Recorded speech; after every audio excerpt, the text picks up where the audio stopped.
Boa noite. Espero que tenham deixado os barcos bem estacionados. Depois de um verão quentinho, cá está toda a chuva que foi pedida finalmente. Eu sei que ela é necessária, mas eu não gosto de nada e pronto, e acho que tenho que desabafar isto com vocês. Faz parte das minhas decepções. Está a funcionar? Ou sou eu que estou... Está a funcionar? Sou eu que estou sem fogo. Partilhadas as minhas decepções convosco, eu acho que este tema não interessa a ninguém. Porque acho que posso partir do princípio que nunca ninguém teve uma decepção na vida. Estou a ser sarcástica e irónica, caso não tenham dado conta. No fundo, decepções são quase como cartas de amor, ou para os mais jovens, WhatsApps de amor. Toda a gente as tem. E este tema, quando foi ganhando um rumo um bocadinho diferente daquilo que eu tinha pensado originalmente, porque eu tinha ouvido uma palestra do nosso companheiro brasileiro, do Rossandro, nunca sei dizer o último nome dele, Kindley. Alguém sabe dizer o último nome dele? Ninguém. Rossandro. Está ótimo, toda a gente já entendeu a mensagem. Ele tem uma palestra com o mesmo nome e na altura eu senti muito inspirada, mas a verdade é que quando foi a hora de meter as mãos na massa, a palestra levou outro rumo e espero que esse outro rumo seja benéfico para todos nós aqui hoje. Então, quando falamos de decepções, estamos a falar, e obviamente que eu tinha que ir ao dicionário, senão a palestra nem tinha sido elaborada por mim, e há aqui umas quantas definições sobre decepção. Uma decepção é uma ilusão perdida, é um desapontamento, um malogro de uma esperança, ou seja, uma esperança que não correu bem, ou uma desilusão. E aqui a referência à ideia de ilusão aparece duas vezes, porque uma desilusão e uma ilusão perdida, eu não sou de línguas, mas parece-me muito parecido. Então fui ver o que é uma ilusão. Uma ilusão é um engano dos sentidos ou do pensamento. E nós, se calhar, vamos focar-nos mais num do que outro. Uma ilusão pode ser aquilo que se nos afigura ser e não é. Uma quimera, uma palavra que já não se usa muito e eu gosto. Ou uma esperança irrealizável. Portanto, estamos a falar de decepções na vida, estamos a falar de desilusões, estamos a falar de ilusões que não se materializaram. Aqui o conceito de ilusão, quando eu digo que pode-se levar ali pelo primeiro significado por dois sentidos, todos nós já nos cruzámos com aquela imagenzinha na internet do é um coelho ou é uma senhora com um chapéu, toda a gente já passou por essas imagens, portanto isso é uma ilusão óptica. Ou às vezes nos anúncios da televisão que parece que os carros estão a flutuar, que as rodas não... Agora as televisões mais modernas isso já se vê. Eu já conto alguns, portanto eu ainda me lembro de ter a percepção de ver os anúncios. O Bernardo ri-se, pois está a tentar imaginar, não é muito novo. Os carros flutuavam. Lembram-se disso? Isso também é uma ilusão óptica, porque a velocidade do vídeo e a velocidade de rotação dos pneus, aquilo quase que se anulava e parecia que o carro flutuava. Ilusão óptica. Nós vamos falar da ilusão do pensamento, daquilo que nós acreditamos que é, mas não é. E no fundo é aquilo que conduz às desilusões. E a palestra mudou de figura quando fomos consultar o livro Amor Imbatível Amor, de Joana de Ângeles, em que ela fala que viver no mundo físico há esta ilusão da forma, na qual nós confundimos a realidade. O que parece tem predomínio sobre o que é. e o visível e o temporal dominam os sentidos, em detrimento do não visível e do atemporal. Jungindo, uma palavra difícil até para mim, o ser à projeção com prejuízo para o que é real e é compreensível, que haja engano na eleição do total em detrimento do incompleto. Resumindo e baralhando, o que é que a Joana nos está a dizer? Que nós vivemos num mundo físico onde nós confundimos as coisas, nós confundimos a realidade e damos muita predominância ao que parece, muito mais à aparência do que à essência das coisas. E isto nós temos pelas pessoas.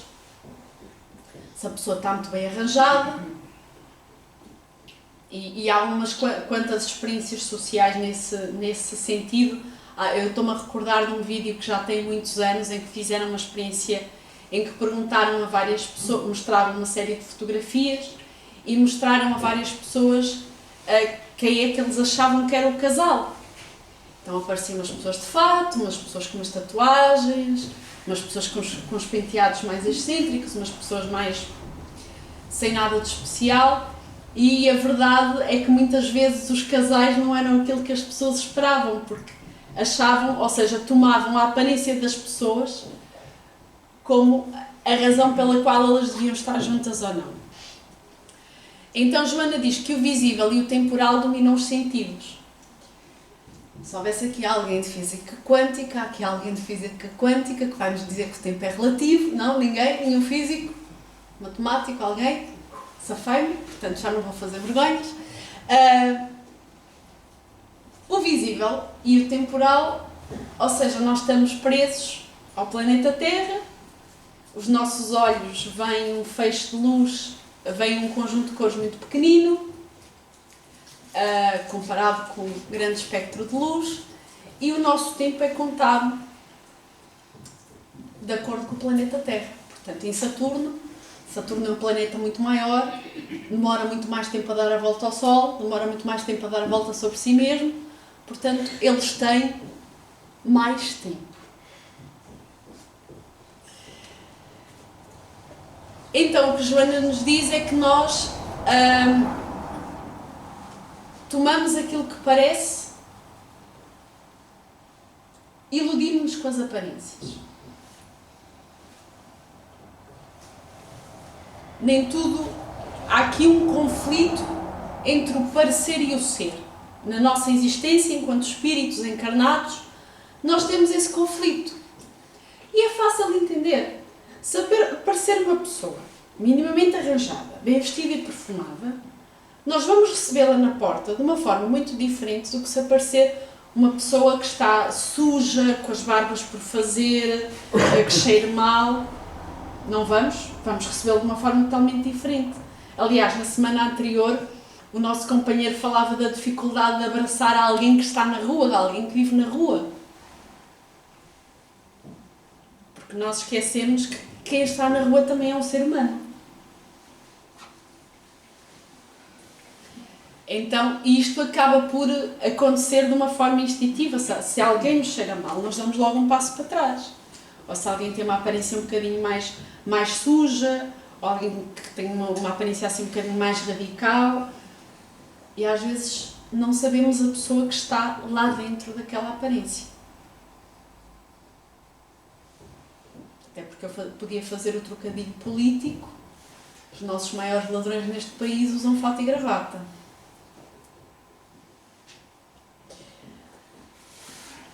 Então, Joana continua este estudo sobre as decepções da vida e sobre o parecer e o ser, e sobre as ilusões, explicando-nos que uma vez que estamos submersos no campo da matéria, o nosso ser profundo, num período de imaturidade psicológica, deixa-se conduzir pelo exterior e acha que o exterior é que é a realidade. Que era aquilo que eu estava a tentar explicar. O campo das formas, diz-nos Joana, responde pela ilusão dos sentidos, que se prolongam pelos delicados equipamentos emocionais, dando curso a aspirações, desejos e comportamentos. E aqui vamos fazer uma pausa. e vamos ver isto das decepções da vida na prática. Nós já voltamos a Joana de Ângeles. Há um outro livro que quisemos trazer para este estudo que se chama Crónicas de Além-Túmulo, de Chico Xavier. Já vi aqui uns sorrisos, acho que já há alguém que está a antecipar a lição que eu vou buscar. E falando sobre decepções, eu vou falar sobre a história de Jesus e Judas. Não sei se antecipei bem.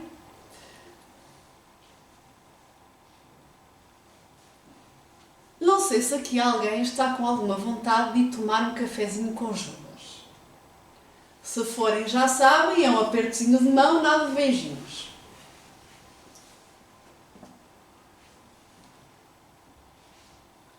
Estou a falar de Judas Iscariote. E deixei-vos... Estava a falar de Joana das exceções e de repente fui buscar o Judas.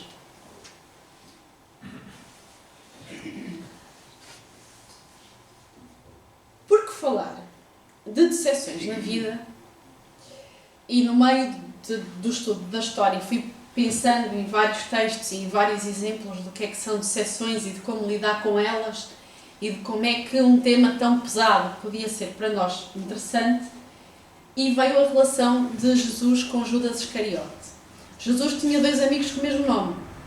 Aliás, acontecia na altura, apesar de ele ter 12 bons amigos, lá na Galileia a malta não era muito original em nomes, portanto havia 2 Judas. O Judas Tadeu não é o foco da nossa história, vamos ao Iscariote.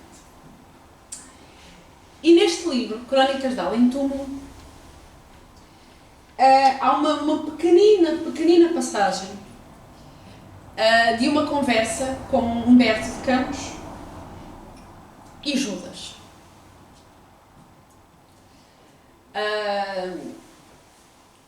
E que Judas relata, ou seja, para Humberto de Campos foi um momento de muito impacto, ter encontrado Judas enquanto espírito na atualidade, portanto o texto foi psicografado no século passado, século XX, de ter encontrado Judas pensativo a olhar aquela paisagem e inicia conversa com ele. E Judas ficou na história como o mal da fita. Passados 2000 anos, ainda hoje chamar alguém de Judas é um bocadinho insultuoso. Significa que o indivíduo é um traidor. Estamos todos aqui a par o que é que Judas fez, certo? Ok. Então escuso de contar a história. E Judas relata com profunda tristeza aquilo que aconteceu a seguir. E relata que os escritos, ou seja, aquilo que ficou nos Evangelhos, não faz exatamente jus às razões e às motivações que ele tinha por trás quando supostamente vendeu Jesus.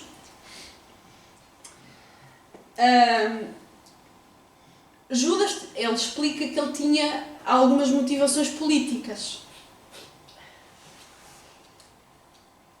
Jesus, esta história é muito emocionante, foi emocionante de escrever e é emocionante de contar.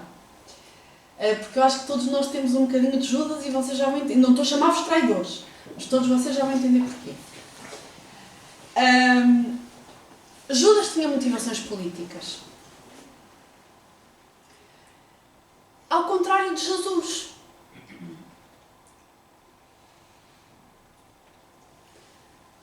Jesus não fundou nenhuma religião. Jesus era judeu.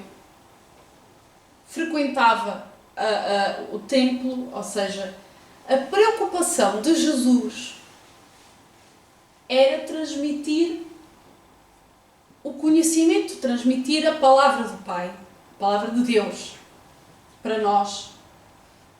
Jesus não tinha ambições. Quando Jesus falava no reino dos céus, ele não queria um reino com um trono, um cetro, vassalos, um palácio. Não era essa a motivação de Jesus.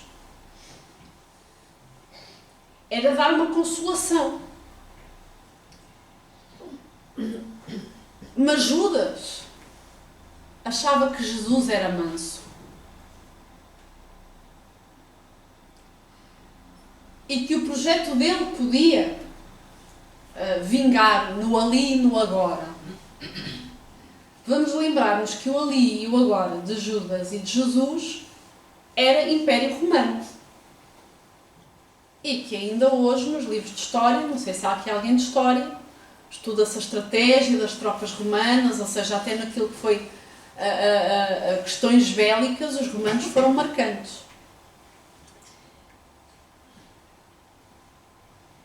E Judas achava que podia encontrar aliados políticos para ajudarem a dar espaço a Jesus a ganhar essa força.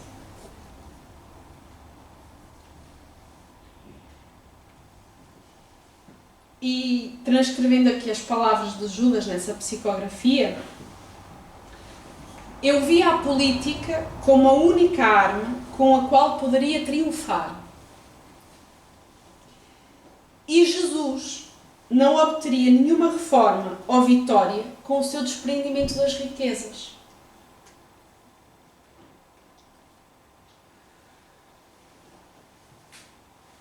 Judas, naquele momento, genuinamente já amava o Mestre.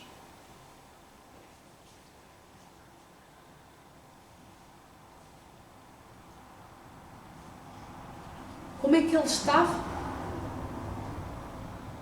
Iludido.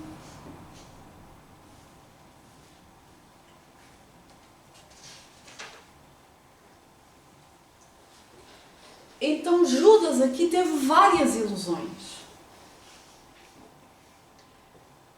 A ilusão de que conseguiria aliados no governo romano para que Jesus subisse eventualmente ao poder. Teve a ilusão de que o reino que o Mestre falava seria neste mundo, naquela atualidade. Portanto, se ainda hoje acho que todos nós entenderíamos que seria muito difícil alguém telefonar ao Celinho e dizer-lhe: olha filho, temos aqui um bom moço para subir ao... Não ia acontecer.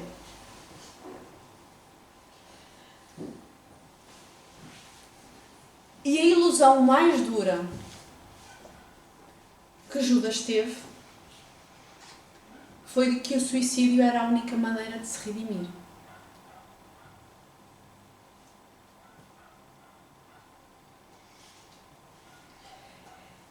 São um parzinho de páginas que encontram no livro Crónicas de Além-Túmulo. Eu acho que anda por aí alguns na nossa biblioteca. Pelo menos já lhe vi a capa. Por aqui. E que dão uma visão muito mais interessante de Judas. Pelo menos eu senti um profundo carinho por este homem. Porque eu identifiquei-me com ele. Porque às vezes, com a melhor das nossas intenções, metemos os pés pelas mãos.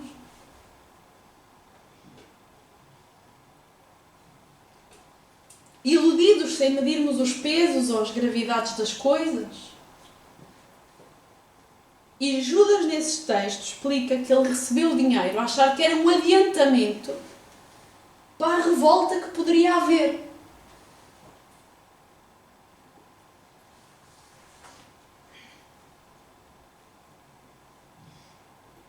Obviamente eu estou muito longe de poder fazê-lo, mas eu senti a genuína vontade de abraçar aquele homem.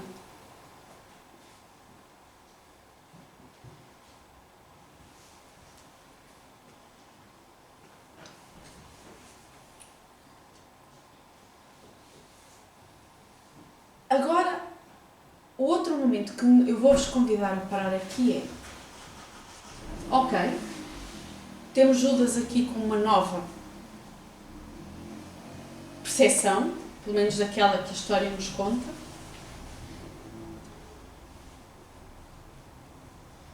Esta profunda decepção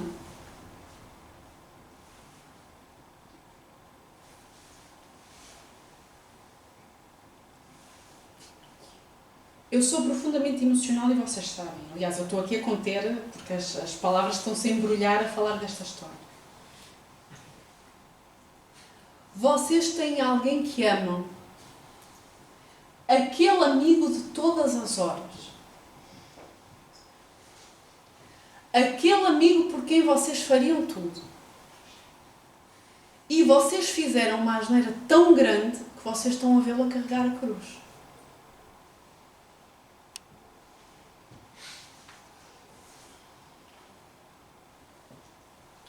Eu pensei, eu também me vou enforcar numa figueira se isso acontecer comigo. Eu não consigo imaginar a decepção, a vergonha, a tristeza, o transtorno deste homem.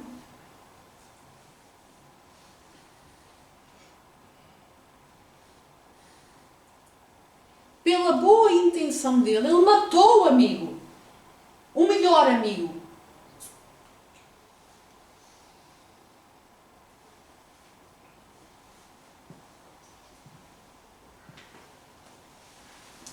E eu depois fiquei pelo outro lado.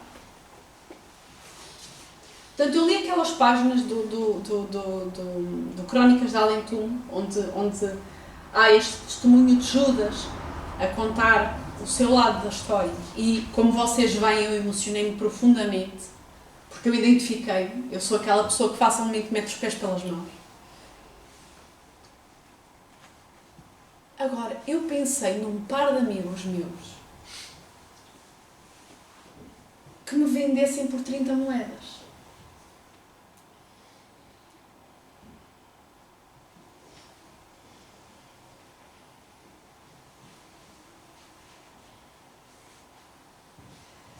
Se fossem os meus amigos a venderem por 30 moedas,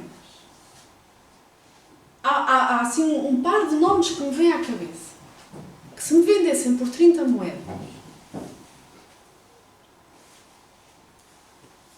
eu queria que eles fossem para os quintos dos umbrais.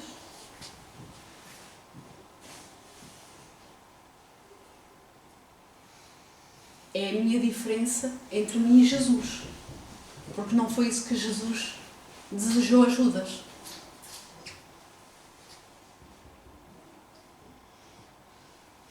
Eu penso num par de amigos, não aqueles amigos de toda a hora. Aqueles amigos do café, da festa, da porta da urgência, dos projetos bons, dos projetos maus, da risada, da choradeira. Se eles me vendessem por 30 dinheiros, eu não os queria ver nem pintados. Nem que Jesus os trouxesse ao lado. E é a diferença entre mim e Jesus. Já estou a ver aí alguns amigos a roerem unhas. Não me venderam por 30, venderam por 15 euros. E a mais, tá?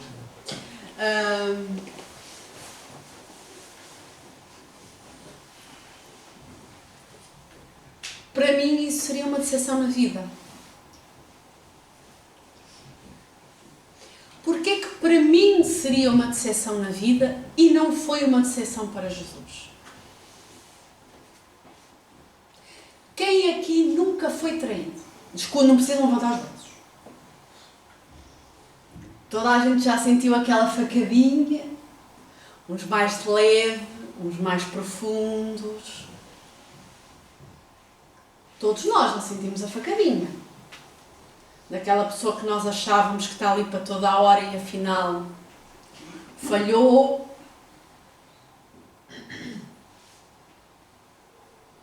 Porquê que nós ficamos decepcionados com essas pessoas e Jesus não?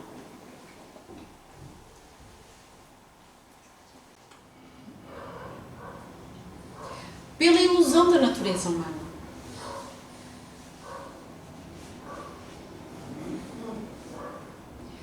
Nós exigimos de nós e dos outros coisas que nós não estamos preparados para dar.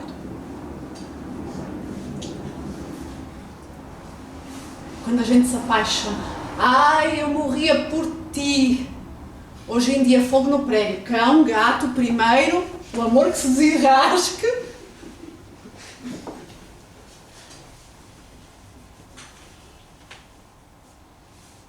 gostei de algumas risadas, algumas mais nervosas que outras.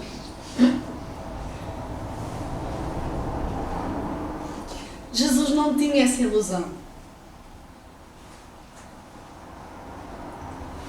Jesus conhecia a natureza humana e não tinha expectativas de nenhum dos amigos dele. Irrealistas.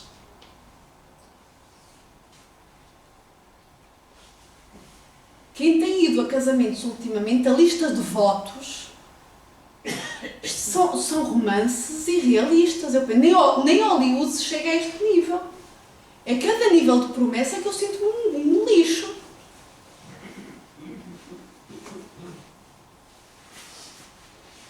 E prometo desencravar-te as unhas e levar-te o chá com mel do Simão. Meu Deus!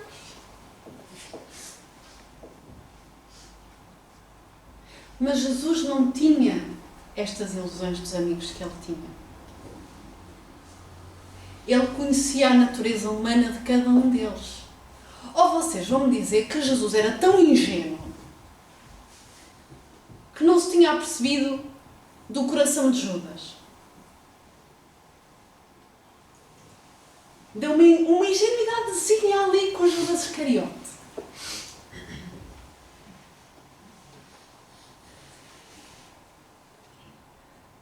E se não fosse Judas Iscariote, Jesus não teria morrido. Não. Império Romano estava doidinho para o calar. Só que na altura não havia Facebook nem Instagram. Hoje em dia nós vamos a uma conferência e nós já conhecemos a vida de toda a gente que lá vai falar. Na altura não havia Facebook, não havia Instagram, ninguém sabia qual era a cara de Jesus. Também não havia TikTok, Jesus não fazia dancinha, eu tenho que me atualizar nas redes sociais. Jesus não fazia dancinha.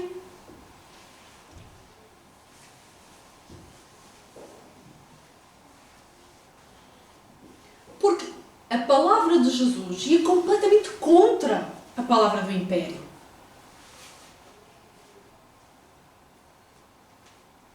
Pôncio Pilatos tinha medo, ele estava a governar aquela zona, de repente veio alguém que diz que é filho de Deus e tem um reino.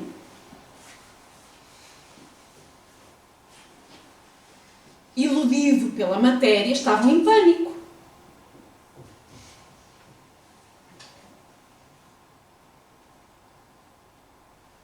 Então Jesus não foi assim tão ingênuo. Ele sabia que cedo ou tarde ele teria que carregar a cruz. Porque a mensagem dele era muito audaciosa. 2000 anos depois, a mensagem dele continua a ser audaciosa. Eu não sei se aqui alguém segue nas redes sociais as contas da NASA, do telescópio do James Webb. Eu vejo algumas cabecinhas. Viram aquelas imagens maravilhosas dos planetas? Uma pessoa tem que esticar a imagem para encontrar a nossa galáxia. Porque são galáxias e galáxias e galáxias e galáxias e mais galáxias e outras tantas. E estrelas que nunca mais acabam. E nós estamos a perder tempo a discutir fronteiras.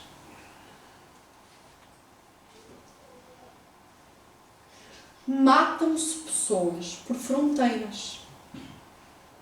Matam-se pessoas por um marcozinho num terreno. Um marco é uma pedrazinha que marca os limites do terreno. E eu penso, às vezes a gente devia olhar para a foto de casa, aquela foto do satélite do James Webb. É James Webb que se diz, não é? Aquela foto gigante em que se nota assim, nós não... coisinha. Mas mesmo assim, a mensagem de Jesus continuava a ser uma afronta. E Jesus sabia quem era Judas. Então não foi uma decepção. E daí eu ter trazido esta história para o nosso estudo aqui hoje. Porque o que Jesus fez resume o que Joana de Ângeles explica no livro.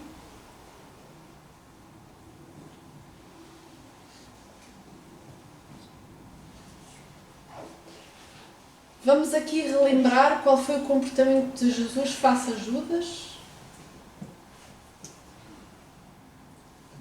Compaixão, carinho, compreensão. E o que é que Jesus fez?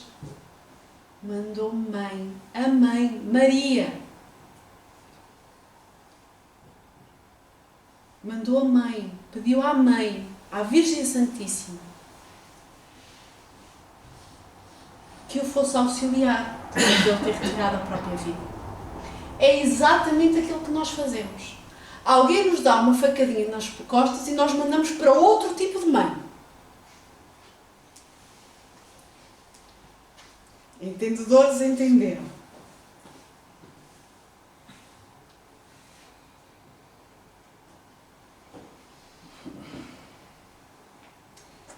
Judas, naquela pequena passagem que eu vos estou a contar, ele diz que o remorso é uma força preliminar para os trabalhos reparadores. Foi preciso Judas chegar ao século XV para ele dizer: estou bem com a minha consciência.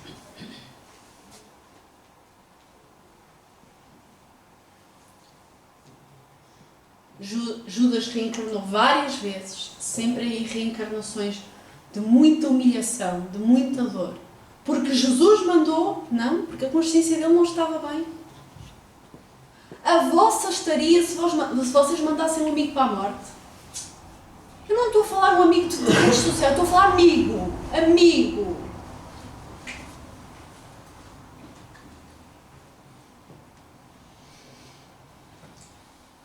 Aquele homem esteve até ao século XV a reencarnar.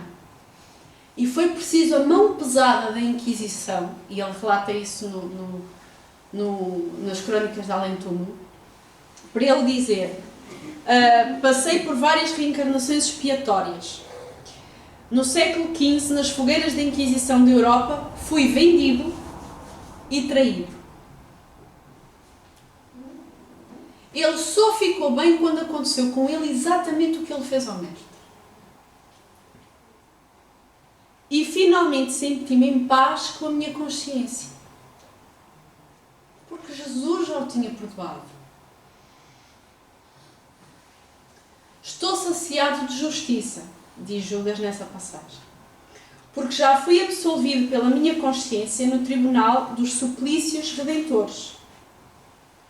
Há muitos séculos que Jesus continua a ser vendido no mundo a grosso e a retalho, por todos os preços, em todos os padrões de ouro amoedado.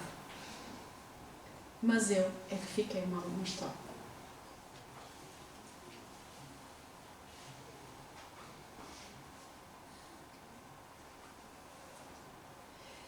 Então, quando estamos a falar aqui de decepção, eu achei que só esta história faria sentido aqui, tendo em conta o texto de Joana. Porque nós poderíamos ver aqui a decepção de dois prismas. E aquilo que seria mais natural e aquilo que seria mais humano é aquilo que ficou na história. Nós achamos Judas um traidor. Mas Jesus jamais se sentiu-se decepcionado. Porque ele não tinha ilusão.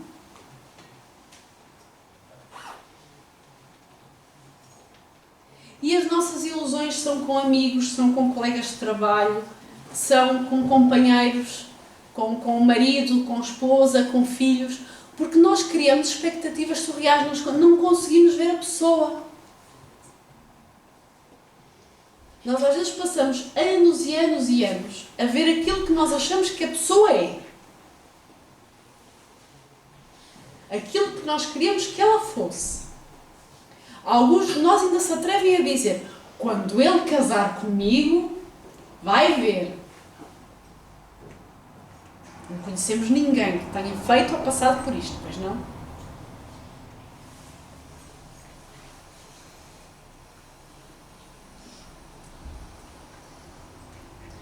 Então há uma diferença, e aqui é que se vê a nossa diferença entre nós e Jesus. É conseguir ver as coisas como elas são e não como nós achamos que elas são.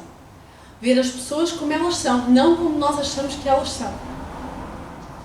Filho meu com defeito. Familiar meu com defeito. Familiar meu na prisão. Familiar meu no tribunal. Nunca. Os outros é que estão errados. Olha para aquele. E nós depois pegamos nos tesouros. No defeito dos outros. E não conseguimos ver os que temos em casa. Não conseguimos ver os que estão à nossa volta. E as nossas decepções são profundas. Então a lição aqui, o objetivo é que não estejamos em nenhum dos dois lados. Nem nas ilusões de Judas, cuja decepção levou séculos a curar, nem aquelas ilusões do ele traiu-me. Mas é o livro dos Espíritos que nos dá o remédio. Na quarta parte do livro dos Espíritos, na questão 937, Kardec pergunta: para o homem de coração, eu adorei esta parte. Kardec sem ilusões. Há alguns que não têm coração. Comentário meu. Para o homem de coração, a gramática machista na altura, homem, todos nós, tá? As decepções oriundas da ingratidão e da fragilidade dos laços de amizade não são também uma fonte de amarguras? E respondem os Espíritos: são. Porém, deveis lastimar os ingratos e os infiéis. Serão muito mais infelizes do que vós. Tivemos a prova. Judas foi infinitamente mais infeliz do que alguma vez Jesus foi, naquela circunstância. O sofrimento por encarnações de Judas foi muito superior ao Calvário de Jesus. A ingratidão é filha do egoísmo, e o egoísmo topará mais tarde com corações insensíveis como o seu próprio foi. Vimos com Judas. Lembrai-vos de todos os que hão feito mais bem do que vós, que valeram muito mais do que vós e que tiveram por paga a ingratidão. Mas o livro dos Espíritos dá assim...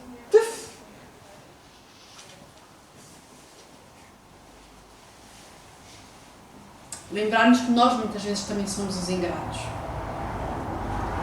Lembrai-vos de que o próprio Jesus foi, quando no mundo injuriado e menosprezado, tratado de velhaco e impostor, e não vos admireis de que o mesmo vos suceda. Seja o bem que houverdes feito a vossa recompensa na terra, e não atenteis no que dizem os que hão recebido os vossos benefícios. A ingratidão é uma prova para a vossa perseverança na prática do bem. Ser-vos-á levado em conta, e os que vos forem ingratos serão tanto mais punidos, quanto mais lhes tenha sido a ingratidão. Cuidado ao lermos estas palavras. Deus não vai vestir o fato de justiceiro e distribuir penas. Porque, como vimos pela primeira palavra, foi o próprio Judas a pôr a pena a si próprio. Não foi lá ninguém. Portanto, não vamos também sugerir: ele foi ingrato comigo, lá ver. Não, eu não me vingo, mas Deus, cá se fazem, cá se pagam. Não é disto que estamos a falar. Porque isto também não é compreender. Porque a ingratidão também é uma decepção. De uma ilusão. Nós damos alguma coisa e estamos à espera de receber algo em troca. Então nós não demos nada, foi uma troca comercial. Eu dou-te um valor, dou-te um favor, dou-te um benefício, dou-te um carinho, mas estou à espera de com outra mão, uma troca comercial. Não é dar nada. Se a gente está à espera e chama outro ingrato, se ele não dá, não é dar nada. É uma troca comercial.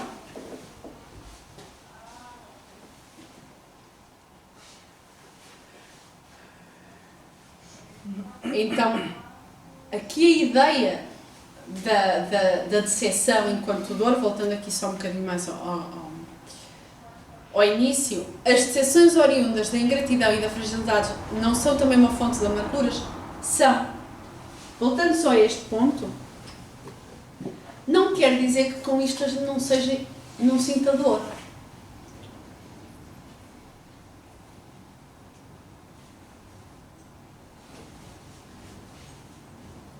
Ou será que Jesus foi assim tão frio que não sentiu nada quando soube que Judas se enforcou?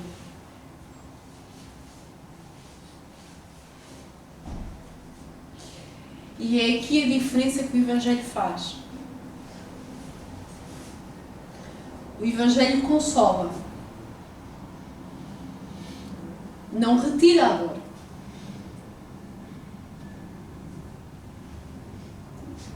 E o que é consolar? É dar esta visão, é dar esta compreensão do mundo.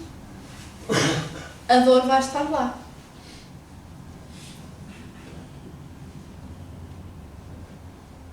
Se alguém nos traiu, se alguém nos magoou, se nós achamos que alguém foi ingrato connosco, dói.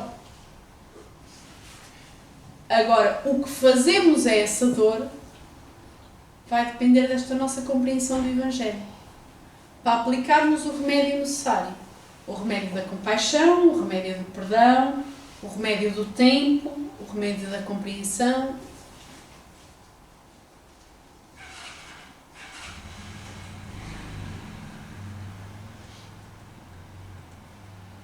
E ainda no livro dos Espíritos, Kardec pergunta: as decepções oriundas da ingratidão não serão molde a endurecer o coração e a fechá-lo à sensibilidade?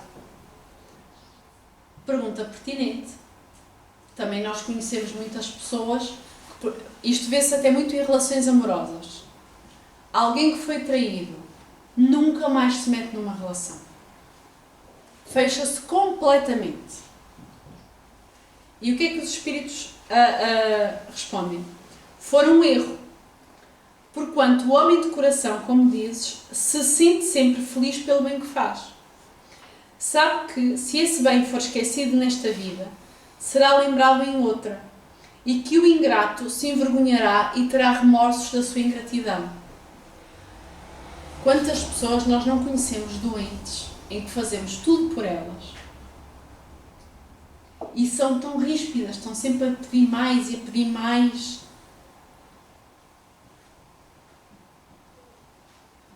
Parece que não se lembram daquilo que as pessoas vão fazendo por elas. E aqui os Espíritos dizem: o futuro vai-lhes mostrar a dimensão disso. Da mesma forma que o futuro mostrou a Judas a dimensão do carinho que Jesus lhe tinha dado.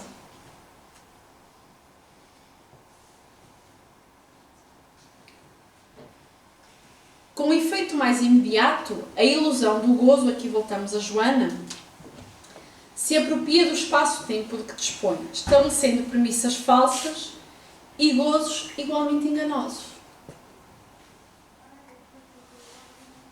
Aqueles 30 dinheiros,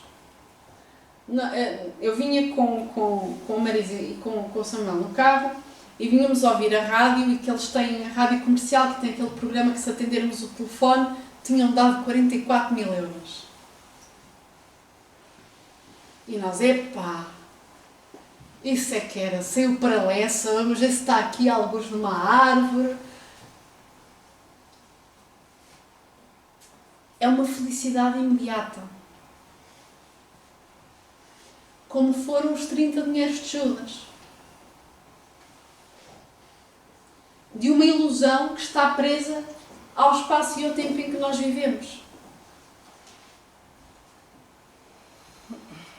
A forma como Judas conseguiu aqueles 30 dinheiros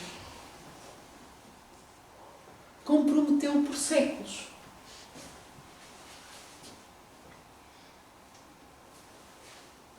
E nós vemos, agora a moda é o nariz para aqui, depois a moda é o nariz para ali, depois põe o queixo para cima e põe o queixo para baixo e põe uma mãe não sei o quê. Não quer dizer que nós não cuidemos de nós.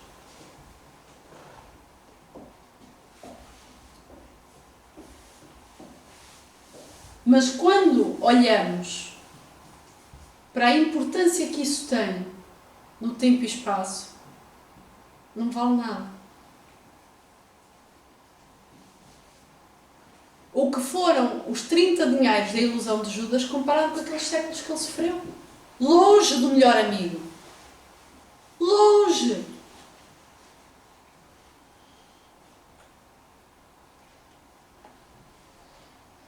Então aqui Joana relembra-nos para prestarmos atenção às ilusões.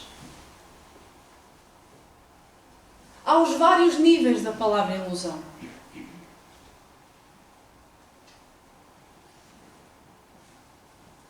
Então, a vida tem a sua casualidade em si mesma, pensante e atuante, que convida a reflexões demoradas e qualitativas, propondo raciocínios cuidadosos a fim de não se perder em complexidades desnecessárias. A ilusão resulta da falta de percepção e densidade de entendimento, que se vai esmaecendo e cedendo lugar à realidade, à medida que são conquistados novos patamares das necessidades do progresso. O momento chega a todos os seres em desenvolvimento psicológico no qual se recorre à busca espiritual, à realização metafísica, superando-se a ilusão da carne, do tempo físico, assim se equilibrando interiormente para inundar-se da imortalidade consciente. Foram precisos vários séculos para Judas entender que o reino de Jesus não era deste mundo.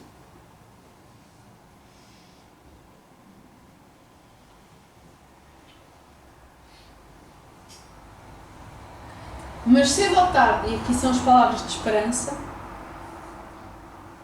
nós chegamos a esta fase da busca espiritual e de superarmos esta ilusão da carne e das conquistas materiais. Está bem, Catarina, eu não tenho dinheiro para dar comida aos meus filhos amanhã.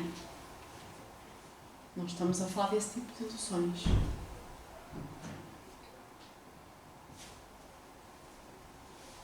Uma coisa é darmos comida, outra coisa são os banquetes que nós vemos por aí e que, olha para aquela.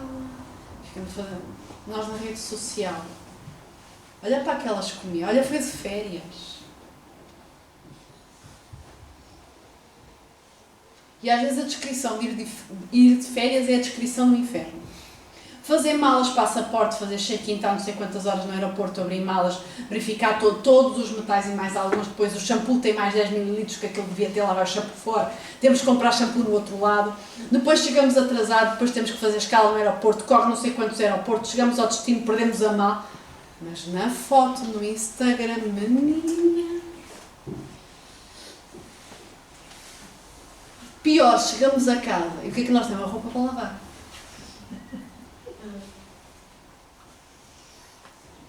Com aquelas olheiras até aos joelhos, com jet lag. Que dia é hoje? Que horas são? É pequeno almoço ou é jantar? Mas as fotos, para a minha vizinha ver.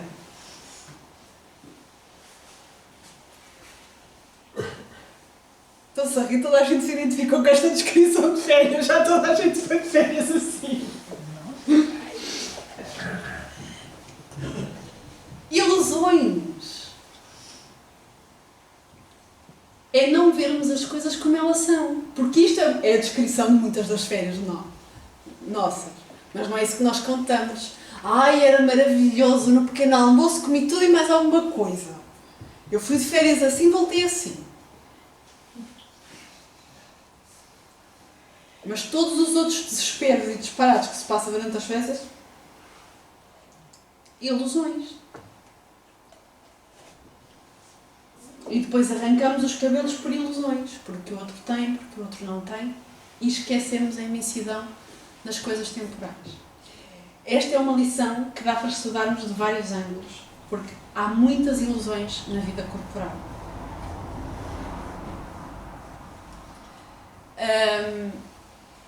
Espero que o convite tenha sido claro. Vamos continuar a estudar.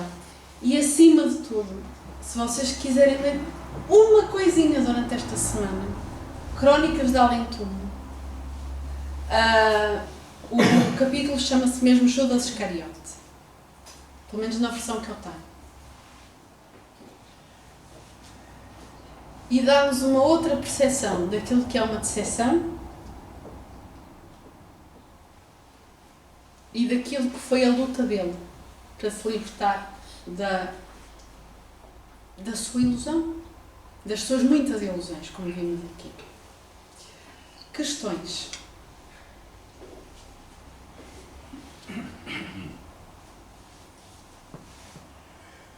Agora já está tudo a pensar nas árvores de Natal. A minha árvore vai ser maior que a tua, vais ver no Instagram. Digo já, qualquer árvore vai ser maior que a minha, que eu tenho 2 gatos. A minha é pequenina. Só é pequenina. À prova de gato? Sim. O gato não chega. A gente tem que conversar depois.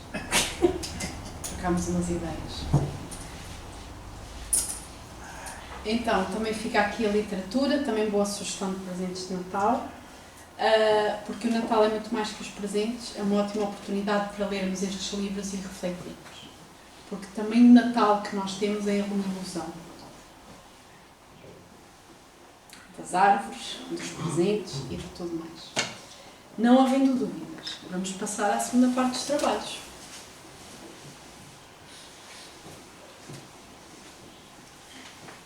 Então vamos sentar-nos bem,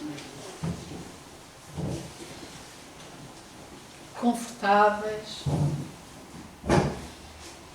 Quem quiser fechar os olhos.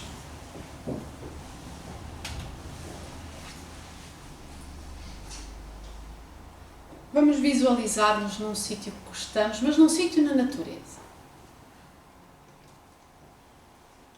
Vamos convidar Jesus a ir connosco.